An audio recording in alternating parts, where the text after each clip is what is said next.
Você ouve agora mais um episódio do EvexCast. Oferecimento Instituto Evex, cuidando de empresários e das suas empresas. Esse vai dar pra fazer. Mas eu vou fazer o Hugo pra fazer o rios ali. Desse jeito, pessoa quando é fina. Quando é fina. Ô, Hugo, depois você vai fazer, como é que chama? Bastidores aqui, esqueci como é que chama. Você falou, eu travei também. Vamos lá, tá isso bom. mesmo, todo mundo sabe o que é. Olá pessoal, estamos aqui hoje para mais um episódio do nosso EvexCast. Eu espero que vocês estejam gostando aí dos episódios, que a gente esteja trazendo bastante conteúdo para poder ajudar você, que é empresário aí, a refletir no seu dia a dia e tomar decisões diferentes rumo ao seu negócio. E no episódio de hoje está aqui comigo o André. E André? Oi Valéria, estamos aqui de novo, tudo bem com você? Tudo bem. Então, tá E bom. vamos lá então, né? Hoje a gente vai falar da importância que os números têm na tomada de decisão dentro dos nossos negócios. Um assunto que é muito importante e que ao longo da minha jornada aí como empresária, cada vez mais eu tenho aprendido e buscado conhecimento nessa área dos números, né? De ter aí os números da empresa bonitinho, fechadinho, para poder ajudar nas tomadas de decisão. Assim como eu tenho visto a importância que é também nas minhas reuniões que eu participo de conselho, nas mentorias aqui no Evex, com os nossos mentoriados, não é isso, André? É isso aí, Valéria. É interessantíssimo essa parte de números e indicadores, né? Eu me recordo que quando eu trabalhei durante 20 anos, eu fui executivo no sistema financeiro, né? Executivo de bancos e financeiras, e uma das coisas que eu precisava fazer para poder tomar decisões, inclusive para se ia fazer um trabalho, né, de concessão de crédito, um investimento, um financiamento em empresas, era analisar ali os números daquela empresa, né? Isso é fundamental para a gente tomar decisão. E é muito interessante que eu fiquei com isso tanto na cabeça, que você lembra que uma vez eu fui convidado para poder validar os números do nosso clube, que a gente é sócio. Ah, sim, eu lembro, né? lá do... não tem problema não. Pois é, e aí eu até falei assim, gente, eu fiquei assustado, né, com o nível de endividamento, como que as coisas tinham piorado lá naquela época, né? Sim. E a gente muitas vezes acha que está tudo lindo, maravilhoso, e a hora que vai ver, não está. Né? André, você lembrou aí de uma coisa que serve de exemplo aqui, né? Muito bom pra gente. Ele até regala o olho, gente, para quem está só ouvindo aqui, porque o que eu vou falar aqui, né, é o seguinte: o clube é maravilhoso, mas tinha muito oba-oba na época e todo mundo falava assim, não, que beleza, todo fim de semana tem festa, nas datas sazonais, festão, o clube tá bem. Não era a realidade do que era refletido nos números. Não. Entendeu? Não era. Eu me lembro que, assim, não vou saber exatamente o número qual que foi agora, mas eu sei que o endividamento do clube havia subido, assim, sei lá, próximo aí de 10 vezes o valor do endividamento. É o que você falou, né? Foi uma época que tava um oba-oba mesmo lá, né? Quando eu falo, gente, oba-oba, vamos pensar num clube. O que é oba-oba no clube? Festa, banda de rock famosa. Isso acontece? Ainda acontece. Não sei te falar dos números hoje como estão, mas por que eu peguei esse gancho, André? Porque muitas vezes a gente faz um oba-oba na nossa empresa, entendeu? Sem olhar os números. Exatamente. O que acontece, né? Vamos pegar aqui qual que é a importância da gente olhar para os números da nossa empresa. Eu sempre faço essa analogia, né? Vamos imaginar um piloto de avião que entra na cabine e todos os comandos do painel de controle dele estão desligados. Ou seja, ele vai voar completamente às cegas. né? Ele não vai saber direito se ele está subindo, se ele está descendo, se ele está indo para a direita ou para a esquerda, porque, gente, avião, né, sem instrumento é um voo cego.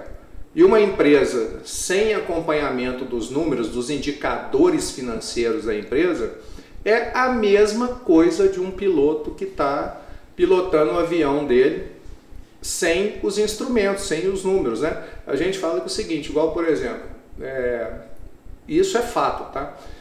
Eu sou muito aficionado com a aviação desde menino, né? Desde criança, né? Tenho muita ligação. Eu matava aula no colégio, porque eu estudava perto do aeroporto da Pampulha, matava aula no colégio para ir para o aeroporto, ver avião subir, avião descer, né? Hoje eu voo de parapente, né? Muita gente que acompanha a gente aí nas redes sociais já deve ter visto isso. E o que acontece? A gente precisa ter instrumento para voar. Mesmo um avião mais simples, né? Ele precisa ali, no mínimo, de um altímetro para saber se ele está subindo ou se ele está descendo. E a velocidade, porque a relação também da velocidade, que se sobe e se desce, é que vai indicar se você vai fazer um belo pouso ou não, né? Se você estiver devagar demais, o avião vai cair e você vai, né? Se você estiver depressa demais, você vai passar da pista. Então, sim, quer dizer, tem todo ali, no mínimo, esses dois controles, que é controle de velocidade e de altitude, você tem que ter. Sim. Falando de um avião simples, agora imagina se a pessoa estiver voando num avião comercial. E isso aí na empresa é a mesma coisa. Pois né? Olha, André, essa questão que você está falando do avião, aí você foi falando e eu fui aqui imaginando. E quantas vezes na empresa a gente faz o voo, e uma coisa que eu falo que é muito importante no nosso negócio é a intuição. A intuição do empresário, muitas vezes, ela realmente ajuda a ele a chegar naquele lugar. Sim. Mas ela também pode fazer com que ele erre. E aí, um bom piloto, quando ele é experiente, ele é treinado, na hora de deu uma pane no avião, ele pode ter sucesso usando ali a intuição, o conhecimento dele para poder fazer o avião pousar, ou pode esborrachar com o avião no chão. Sim. E aí é que a gente fala que a intuição ajuda bastante, o conhecimento ali do negócio, mas os números são essenciais para se fazer um bom pouso. Com certeza absoluta, né? A intuição que você fala, né, Valéria? O feeling, né? É feeling, né? O que é o feeling, na verdade? O feeling é a manifestação das nossas experiências, né? Então, ao longo da vida, a gente vai tendo muita experiência com tudo na vida, e a manifestação desse conjunto de experiência é o feeling. Né? Tem hora que a gente fala assim, isso vai dar certo, isso não vai dar certo, você tem esse sentimento.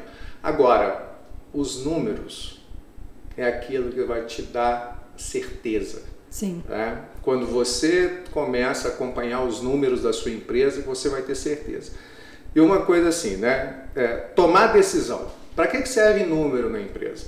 Para tomar decisão. Sim. A gente toma decisão o tempo todo. Toma decisão se vai abrir uma filial, se vai investir na contratação de um novo sistema, se vai contratar pessoas, se vai desligar pessoas, se vai mudar de um lugar menor para um lugar maior, ou de um lugar maior para um lugar menor. Ou seja, o tempo todo a gente está tomando decisões. Sim, né? E você está falando aí, André, né? Eu estou aqui pensando, né? Principalmente no varejo ou indústria, onde você tem produto, né?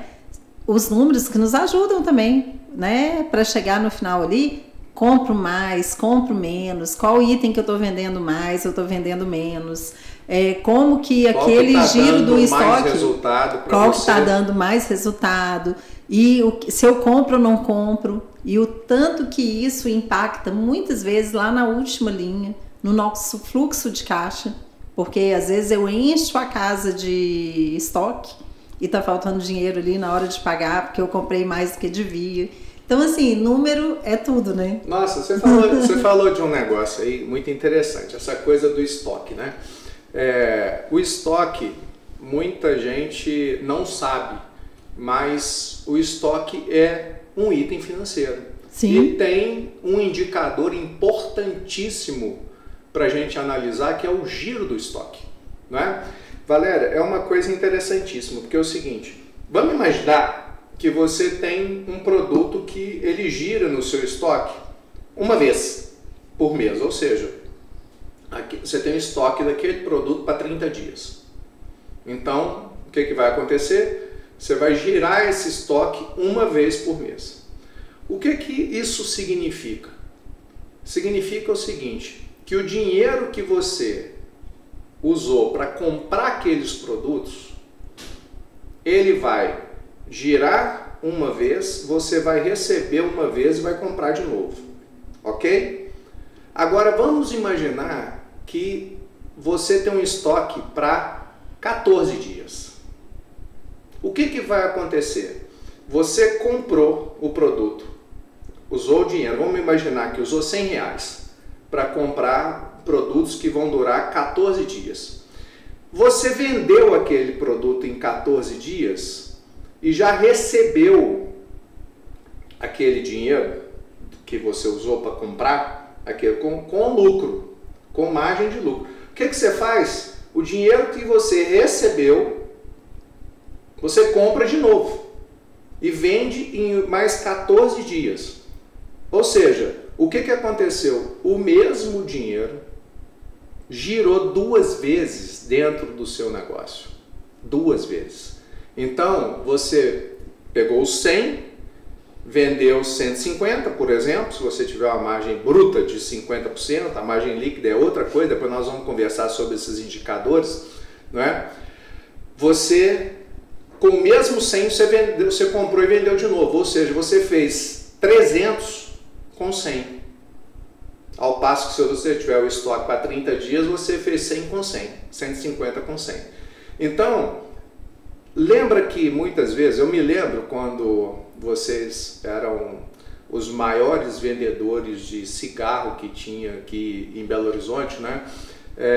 E o cigarro, eu me lembro muito bem do seu pai falar isso, que o giro vocês compravam para semana. Então, o dinheiro que comprava uma vez girava 4 vezes dentro do mês. Porque comprava, vendia, comprava, vendia, comprava, vendia, comprava, vendia. Sim, então, a gente ganhava no giro. A margem era baixa. A margem era baixa, mas a gente ganhava no giro. Por quê? Porque girava 4 vezes no mês. Né? Pessoal, para quem não sabe, porque tem muita gente que pode estar aqui ouvindo, né, o nosso podcast pela primeira vez, o André está falando aí, eu além aqui do Instituto EVEX, eu tenho uma empresa que tem 34 anos aqui em Belo Horizonte, na área de atacado e varejo.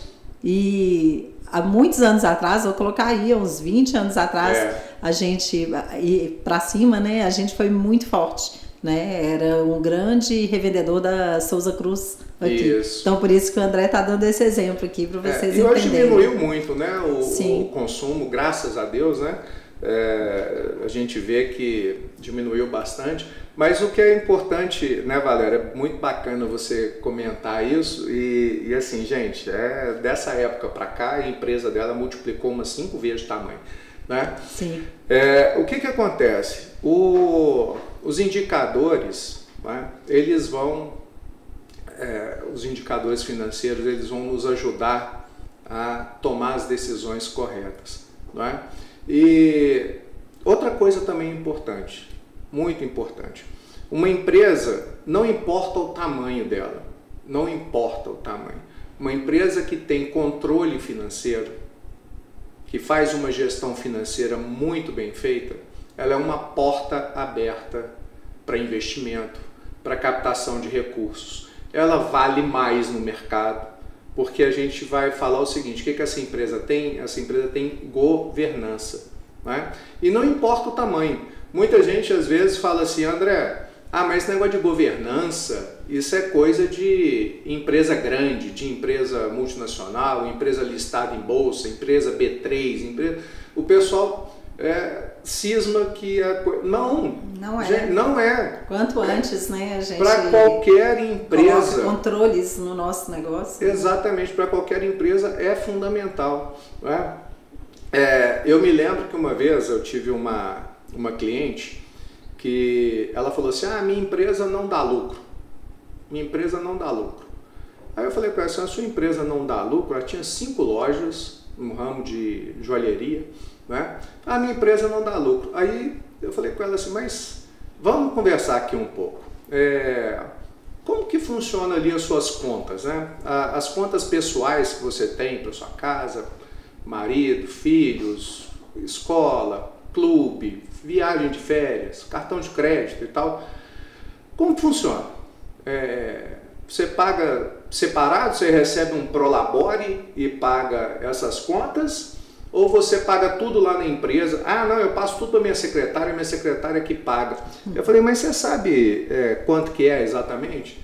Ela falou assim, André, não sei não. Eu falei, então vamos fazer uma coisa, vamos combinar uma coisa. Você se dispõe a trazer, pedir sua secretária lá para trazer tudo o que é seu, o que é particular, que é pago na empresa? Valéria, quando ela trouxe as contas dela e do marido particulares, dava 100 mil reais por mês, 50 mil para cada um. Pois é, e aí a empresa... Aí nós estamos falando de 1.200.000 reais por ano de retirada deles. Como que essa empresa não dá lucro? A empresa estava em pé funcionando, né? Então, o que acontece? Como eles não tinham acompanhamento dos números, ela não tinha a menor ideia, porque no final das contas, ela chegava lá, olhava para o caixa da empresa, só para o caixa, e não via dinheiro lá no caixa. Mas por quê? Porque eles já tinham retirado o dinheiro. Sim, né? E aí isso é uma coisa, pessoal, você que está aqui, né, nos ouvindo, nos assistindo, muito importante, uma das primeiras coisas, e eu falo que isso eu tive uma escola muito boa, que há 34 anos atrás, quando a gente fundou, né, a minha empresa na área de atacado e varejo, meu pai ele é contador, então o que acontece? Isso foi um diferencial grande, apesar que eu vou falar com vocês que a gente já teve clientes aqui que são contadores e que eu sei que não fazem ou não faziam, né? Hoje eu espero que façam dessa forma, né? Mas a gente teve uma escola onde nada se tirava para o particular do caixa da empresa. Então a empresa ela já nasceu tendo uma definição de prolabore. Eu, quando a empresa começou, gente, eu era funcionária, carteira assinada. Então eu tinha o quê? O meu salário na época. Então isso foi uma coisa que a gente aprendeu desde cedo e que eu deixo aqui para vocês essa reflexão, né? E essa dica para você olhar como que você está fazendo, como que você está conduzindo o dinheiro da sua empresa. Empresa familiar, né, Valéria? Tem Sim, muito acontece disso, muito né? isso, né? De ter uma certa liberdade que acaba sendo muito prejudicial, né? Sim. Porque tá precisando de dinheiro, vai ali e pega o dinheiro no caixa. Nós temos cliente aqui, né, que a gente sabe que tem esse tipo de situação e é complicado, porque como é que você controla, né? Se a cada momento que precisa eu vou ali e pego. E quando a gente fala, né? Tem cliente, gente, não é um só não. Porque São às vezes vários. tem cliente que pode ouvir e falar assim, não, falou de mim. Não. São vários. Eu falo para vocês que hoje, se a gente for avaliar, quando chega aqui, não depois de um tempo que tá, porque a gente faz, esse é um dos primeiros trabalhos, né, André? Que a gente faz aqui, é olhar o financeiro das empresas. E o que acontece? Eu vou meio que numa estatística, no feeling, a gente vai até mensurar isso depois, né, André? Passar a mensurar isso. Mas eu creio que assim, uns 80% dos nossos clientes que chegam aqui hoje têm essa situação. Eu acho que é mais. Viu? Você acha que é mais de 80%? Eu acho que é mais. Eu fui pensando aqui nos de hoje. Eu falo para você o seguinte: talvez seja mais mesmo. Sem sombra de dúvidas, mais de 95% deles não tem controle financeiro. Não, se você perguntar qual que é a sua margem líquida, qual que é a sua margem bruta... mas aí quando eu falei de 80%, eu não falei do controle financeiro total, não. Eu falei que mistura dinheiro de casa com empresa. Não, aí é por aí mesmo. Entendeu? É por aí mesmo. Se for ter os números, né? Para poder basear em tomar de decisão, ter os números corretos, aí eu concordo com você que é mais de 80%, com certeza. Não, isso é uma realidade que eu vejo nos grupos que eu participo também, em outros trabalhos, né, que a gente faz, e é a realidade do empresário brasileiro essa. E é uma realidade que gera uma situação muito ruim, né? Porque nós temos uma estatística horrorosa, né? Nós vamos perder aí 80% das empresas até 4 anos. Né? Então, o que significa isso? 8 em cada 10 empresas que estão abrindo hoje, Valéria, vão fechar as portas antes de completar 4 anos. Por quê? Porque justamente por isso, porque o empresário brasileiro é um empreendedor, é um dos maiores empreendedores do mundo. A nossa população é extremamente empreendedora, né? Mas o empresário brasileiro, ele tem essa coisa de não se preparar para ser empresário. Abre um negócio assim no peito e na raça, e vai, e o que acontece? Às vezes dá sorte. Sim. E consegue ter resultado, consegue sobreviver. Uma vez um professor meu da formação de conselheiros, ele falou que o empreendedor brasileiro é aquele sujeito que corre para o abismo, todo mundo vira para ele e fala assim, não vai não, você vai cair, você vai morrer, e a pessoa pula do abismo e fala assim, vai dar certo, né? E se esborracha lá embaixo. O que sobrevive é porque caiu em cima dos outros que já estavam lá e amorteceu a queda. Né? Mas por que isso? Justamente porque tem alguns problemas. Falta de planejamento, falta de estudo de mercado, falta de levantamento assim, das suas próprias competências e conhecimentos para tocar aquele tipo de negócio. Como que é a concorrência?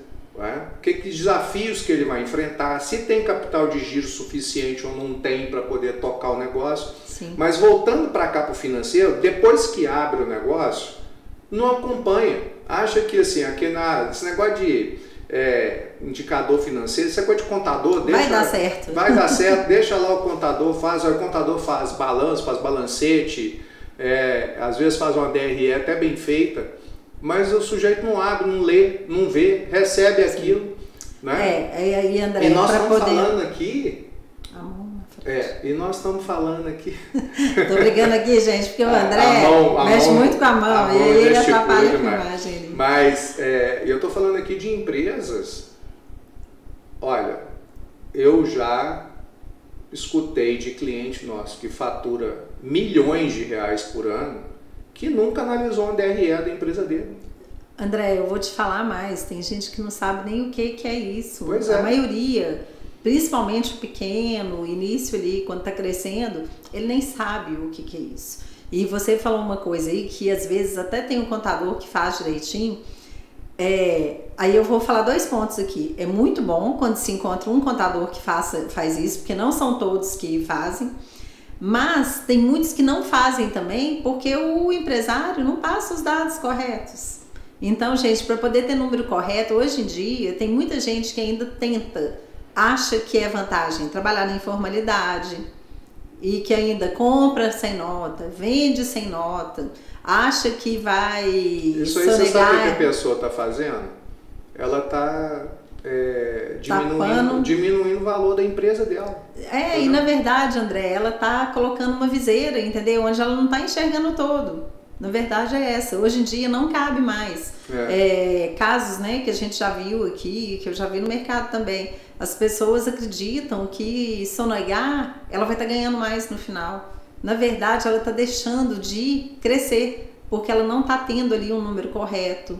Na hora que ela precisa, igual agora, né? A gente está aí num momento pós-pandemia, mas é onde ainda está tendo vários incentivos, como o Pronamp, outros, né? Vindo aí do governo, Sim. dependendo do tipo de mercado, e as pessoas não tiveram condição de pegar porque não tinham as vendas, por exemplo, registrada corretamente, né?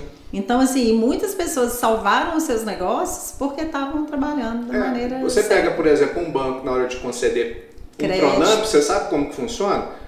Ele acessa direto o faturamento pelo sistema da Receita Federal. Sim, hoje então, é tudo integrado. Você tem que entrar lá no ECAC e criar lá uma senha pro banco.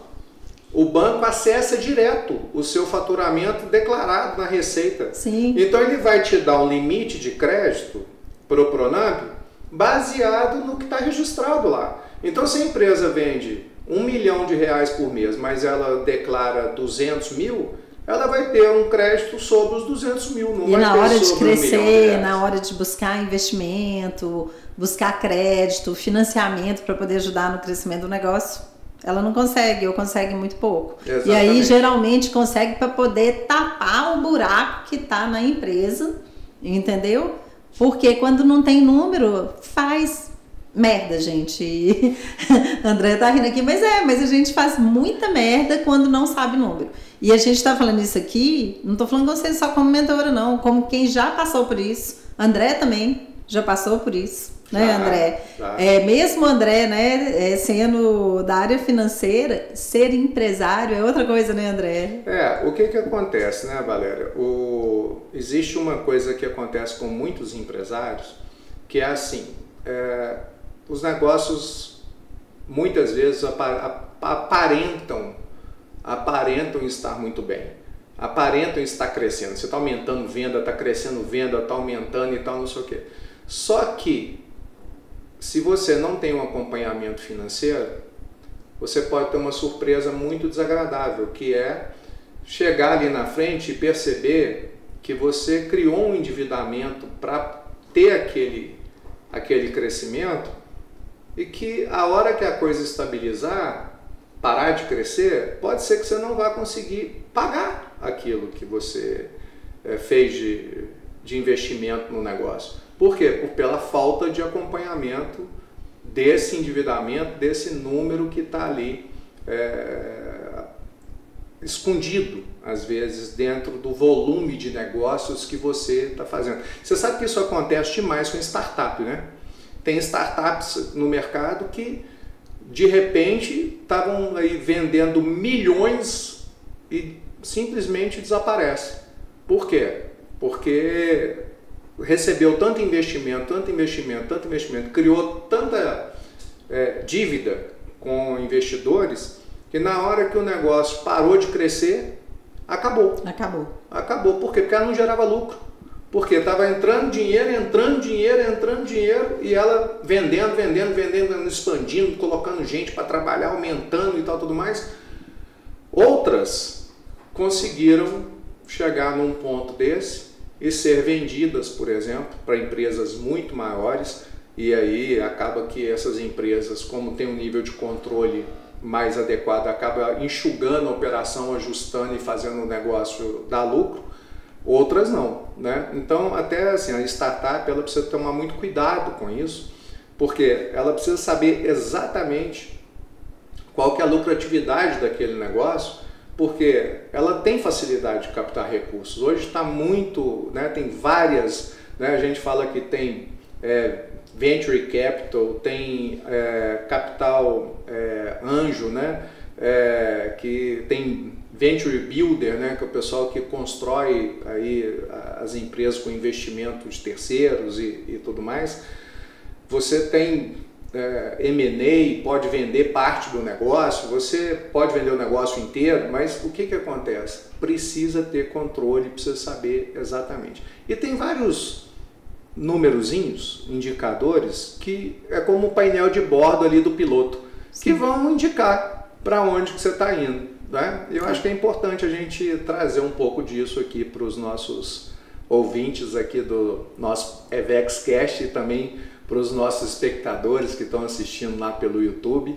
Né? Certo, aí você está propondo a trazer, André, aqui alguns indicadores, vamos dizer assim, mas aí voltados para finanças, né? Para o financeiro do negócio? Para o financeiro. Tá, ok. Né? Para o financeiro. Por exemplo, é importante que o empresário ele saiba qual que é o ROI que ele tem, por exemplo. Tá, né? Fala aí, André, porque não é todo mundo aqui que sabe. O que é ROI para a turma? Tem dois ROI, tá? Tem dois ROI. Tem o ROI com E, R-O-E, tá?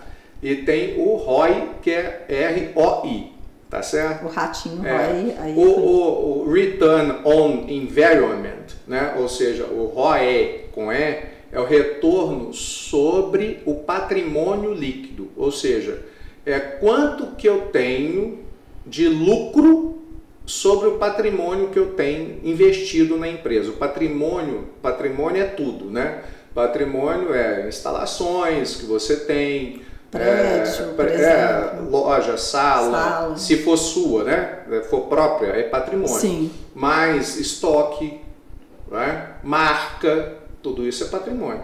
E aí você pega o dinheiro que tem ali, o lucro que tem nessa operação e divide pelo seu patrimônio. Isso é o ROI. Esse é um indicador muito bacana para você ver se o seu negócio está crescendo ou se ele está encolhendo.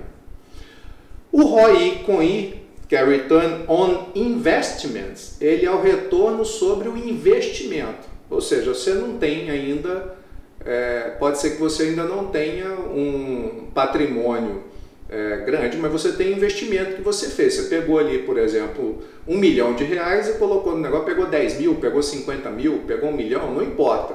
E colocou no negócio. Aí é o dinheiro mesmo que você colocou ali para fazer a empresa rodar. Exatamente, o investimento que você fez. Né?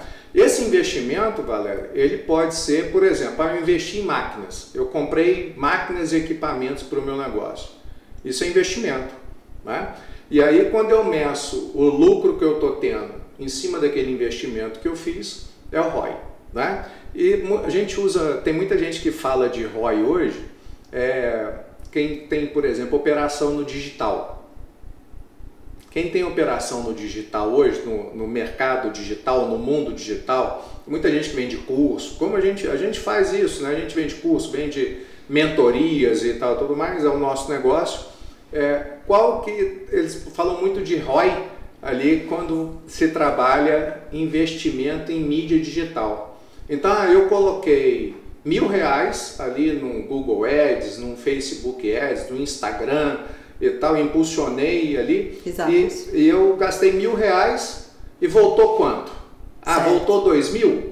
Legal, então eu tive um ROI 2. Eu coloquei 1.000, voltou 2.000. Mas isso é um indicador, esse indicador ROI é um indicador, eu falo que ele foi travestido, porque ele é só para medir o custo do anúncio e o retorno que teve sobre aquele anúncio. Mas e os outros custos que a gente tem?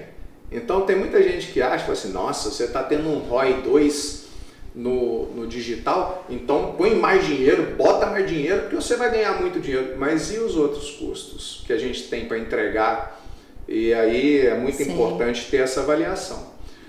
Outra questão importante que eu falo, assim, você já deve ter me escutado falar muito disso, principalmente para quem tem rede de lojas, para quem tem várias unidades.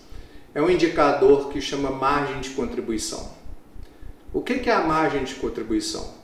Você pega aquela unidade e vê o resultado que ela tem de receita menos as despesas que aquela unidade tem.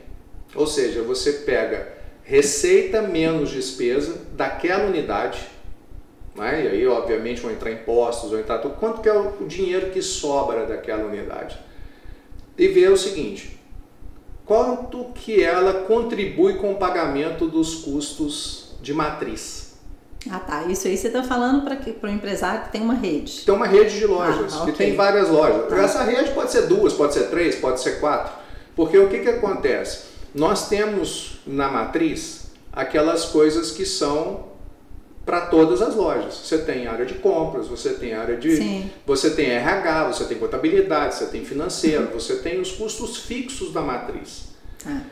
E cada unidade de negócio, ela precisa ter uma margem de contribuição positiva para o seu... Porque senão ela está tomando dinheiro da outra, ela está tomando dinheiro. Para que eu vou ter uma unidade aberta se ela está me tomando dinheiro? Na verdade, ela não está contribuindo, por isso chama margem de contribuição. Ela não está contribuindo em nada. Tá. Mas André, vamos lá, aquele que não tem rede, que está ouvindo a gente aqui, que ele tem uma loja só. Sim. Aí ele precisa acompanhar o seguinte. Primeira coisa, é ter tudo controlado direito, né? Todas as entradas e saídas, fazer uma DRE, um demonstrativo do resultado do exercício mensal, né? O que entra nisso? Vão entrar todas as receitas, vão entrar os impostos. As receitas, pessoal, é tudo aquilo que você vendeu. É o seu faturamento. Seu faturamento. O que entrou de dinheiro ali no seu caixa. Então você tem faturamento, você tem ali o imposto que você paga sobre a venda, tá? Aí você tem CMV, o custo da mercadoria. O CMV, o que é o CMV, né, gente? Isso aí é uma coisa assim que muita gente não sabe calcular. O CMV é o seu estoque inicial, o valor do seu estoque inicial a preço de custo, mais as compras, menos o estoque final que você tem. Aí você tem o custo da mercadoria vendida ali, para você poder saber quanto que é o seu CMV. Qual que é a importância disso? A gente precisa saber qual que é o CMV que a gente tem para a gente saber qual que é a precificação que a gente vai colocar, né? E na DRE você tem receitas, despesas, impostos, custos fixos ali, né? Você tem menos variáveis também. A única coisa que não entra numa DRE é investimento, né? Investimento é feito uma análise à parte do investimento. Sim. Por quê? Porque a DRE ela demonstra se a sua empresa qual que é o resultado que ela gera. Se ela está dando lucro ou prejuízo. Se é lucro ou prejuízo. Então a DRE te mostra isso. E aí, a partir disso, você tem várias análises que você pode fazer. Você pode olhar, por exemplo, qual que é a sua margem líquida, né? Qual que é a margem que você está tendo ali na sua operação, né? A margem líquida é aquela que sobra no final ali, que é o lucro líquido dividido pelo seu faturamento. Essa é a margem líquida, porque é a que sobrou no final.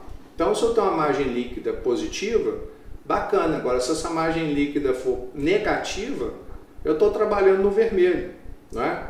E ainda tem que pagar conta de investimento ainda e tudo mais, né? Por exemplo, eu falei aqui de margem, vamos pegar, por exemplo, aqui outra coisa importante que as pessoas não avaliam, é endividamento da empresa. Endividamento, eu tenho a minha margem EBITDA lá, que é o EBITDA é o fechamento da DRE, né? O resultado que vem lá no final é a margem EBITDA. Se ela é positiva, ótimo, sinal que a gente está caminhando bem. Agora imagina o seguinte, qual que é a relação dessa margem que eu estou tendo com as minhas dívidas? Porque tem um negócio que chama grau de alavancagem. Eita, começamos agora a falar de uns negócios mais complicados, né?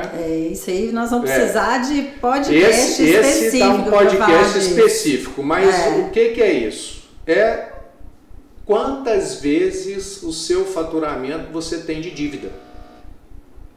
E aí alguém pode pensar assim, mas peraí, eu posso ter várias vezes o meu faturamento em dívida? Pode ser que sim. Depende da margem de lucratividade que o seu negócio tem e a capacidade que ele tem de gerar caixa para você pagar. Agora, como você disse, né, Valéria? Isso aí é outra coisa. Isso aí dá outro podcast. Senão, gente... Mas o mais importante, eu falo que a margem líquida, essa é a mais importante, né? Porque é o quê? É você ser capaz de chegar no final com tudo certo, com todas as entradas e saídas, com todas as receitas e despesas ali bem controladas, você saber o seguinte, eu tive um lucro líquido de tanto. E aí você vai comparar, sabe lá o ROI, que eu falei que é o COE, que a gente divide o lucro líquido pelo patrimônio? Para que isso é importante? O que isso me diz? Isso me diz o seguinte, se eu pegar o meu patrimônio e colocar no investimento, um fundo de investimento aí, renda fixa, dos mais conservador possível, que eu vou correr risco nenhum, quanto que eu vou ganhar ali de rentabilidade? Aí eu vou e olho para o dinheiro que está no meu negócio, para o meu patrimônio que está no meu negócio. Quanto que eu estou ganhando ali de lucro líquido? Será que o que eu estou ganhando aqui, com todo o trabalho, com todo o risco, né? com todo o risco que eu estou tendo, está valendo a pena? Só chamando a atenção aqui, pessoal, porque quando o André, ele está trazendo essa questão aí do risco, por que eu quero frisar isso aqui?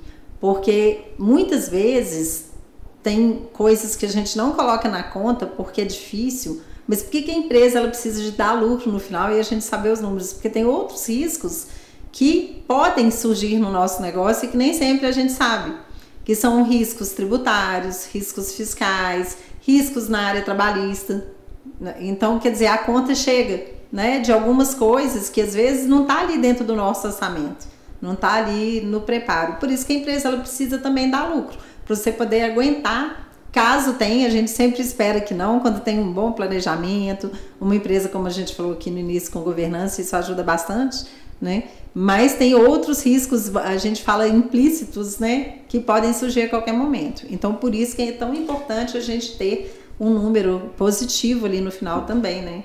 Além do lucro que você está tendo, gerando, né, riqueza ali para o negócio, para a empresa poder crescer, poder alavancar, os riscos que a gente tem também, né? Isso Valéria, aí dá outro podcast, né, André? Valéria, uma coisa que é, assim, claríssimo, né? O maior resultado que você tem para ter em termos de investimento é numa empresa, justamente por conta do tamanho do risco que é, né? A máxima de mercado é quanto maior o risco, maior o ganho, mas também pode ser a perda, né? Sim, sim. Então é o seguinte, o capital do dono do negócio, eu não vou nem falar do acionista, né? Vou falar do dono, porque pode ser de uma padaria a uma multinacional. Ele precisa ser o dinheiro mais bem remunerado do mercado. Se você tiver uma aplicação financeira ali no mercado que dá mais dinheiro do que você trabalhar, não vale a pena você, a não ser que seja por idealismo, né? Por idealismo, tem gente que você coloca o dinheiro ali e não está... A pessoa não está preocupada ali, aí é filantropia, é outra coisa. Uma ONG, né? ONG, assim. Essas coisas. Agora a empresa é feita para dar lucro. Sim, né? E para remunerar muito bem o capital do dono, né? O dinheiro do dono. Não é recuperar o que foi investido, né? Gerar riqueza para o dono, para a equipe, né? Para os colaboradores, porque quanto mais a empresa cresce, mais aí o empresário está empregando e está ajudando, né? A economia, né? Nossa, fugiu aqui, a circular, né? Mesmo. Hoje então, a gente é muito tem importante isso. Uma mudança importante de mentalidade no mercado, que é o seguinte, né? A geração de riqueza de uma empresa hoje, ela não vai só para o bolso do dono, né? Ela gera riqueza para a sociedade, gera riqueza para os colaboradores, né? Gera riqueza em torno dela, né? A gente vê que as empresas mais bem-sucedidas hoje, todas elas têm seus fundos de investimento, as suas fundações, para quê? Para desenvolvimento social, né? Para ajudar em causas aí importantes, pessoas em situação de risco social, para cuidar do meio ambiente, para várias outras coisas, né? Sim. Então, e isso não é também de novo, né? A gente conversou aqui outro dia com o Felipe Leroy sobre esse assunto, né? E dentro do ESG, né? Que é o retorno para a sociedade que a empresa pode dar e que vai desde um restaurante até, de novo, né? Uma grande multinacional. Todos nós temos capacidade de retornar para a sociedade parte da riqueza que a gente gera nos nossos negócios, né, e Valéria? até para isso a gente precisa de ter os nossos números, ter ali, né, um percentual ou o que for definido para poder fazer a coisa certa, da maneira certa e não tirar de dentro da empresa também de forma errada. Sim. E que venha prejudicar, Sim. né? Como a gente está aqui, gente, falando, né, dessa importância dos números, né, lembrando uma frase, né, do nosso professor Falcone, que é daqui de Minas, né, que tudo que é medido pode ser gerenciado. E é aí que a gente, a partir da medição, o André falou aqui de vários indicadores. E o contrário também é verdade, né, Valéria? E o contrário também é verdade, né? O que não se mede não se gerencia. Eu acho que eu até troquei a frase, né? O que não se mede É só a forma, né, de falar. Não, mas é porque você pode jogar das duas maneiras. Das formas, né? Mas é isso, a gente precisa de ter, né, os nossos números nas mãos. Quando a gente fala nas mãos, é ali mesmo, né? Em planilha, em sistema.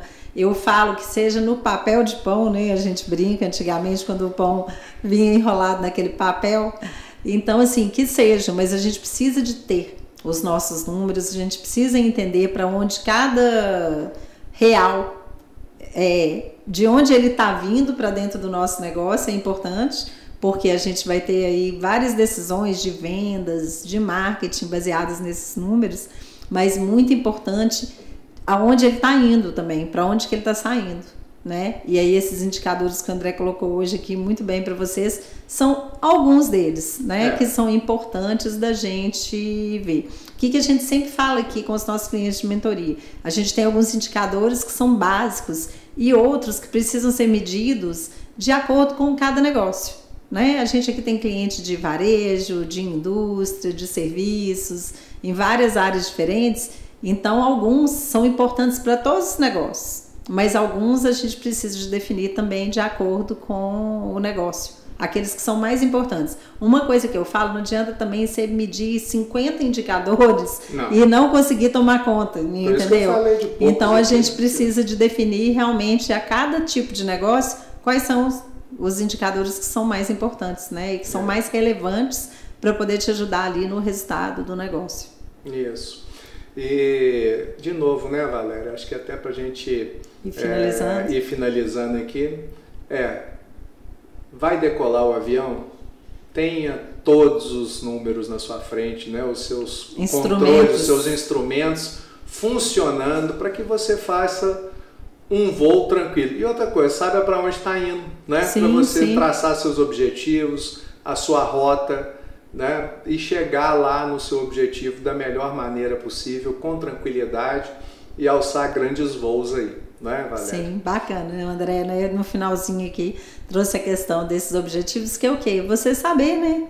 Para onde você quer ir, aonde você quer chegar, e aí você desenhar, né? Esses, nossa, fugiu de novo aqui a palavra, esses cenários, né? Que você pode ir, e isso, gente, os números ajudam muito. Quando a gente tem um planejamento baseado com cenários, com orçamento, com indicadores, quais que são, né? Quando a gente já tem esses indicadores, isso vai cada vez só ajudando a gente a refinar mais esses números, a gerenciar melhor, ver aonde pode melhorar, onde pode aumentar, onde eu invisto mais, onde eu corto despesa, para poder chegar lá no objetivo final. Então é isso. É isso, André, por hoje. É isso aí, Valéria, é isso aí. Né? Vamos controlar os números aí para que a gente tenha os resultados na nossa mão. Não é isso? Então, pessoal, fica aqui mais um episódio do EvexCast e a gente te lembra aí que toda quinta-feira sai um episódio novo. Está disponível aí nas plataformas de áudio Spotify, iTunes, Google e também para quem prefere assistir o vídeo, disponível também no nosso canal Instituto EVEX no YouTube. É isso aí. Vai? Né? E também você pode nos acompanhar no Instagram, né? A Valéria.Bax, lá no Instagram da Valéria, o meu André Bax _oficial, e tem do Instituto EVEX também, que é @Instituto EVEX. Mas lembrando, pessoal, que mais conteúdo tem nos nossos, né, André? No meu e no da Valéria. A gente coloca também, replica algumas coisas no Instituto EVEX, mas no Valéria.Bax e André Bax _oficial é onde sai conteúdo todo dia para vocês. Então é isso, a gente fica por aqui e até o próximo episódio. Vamos para cima!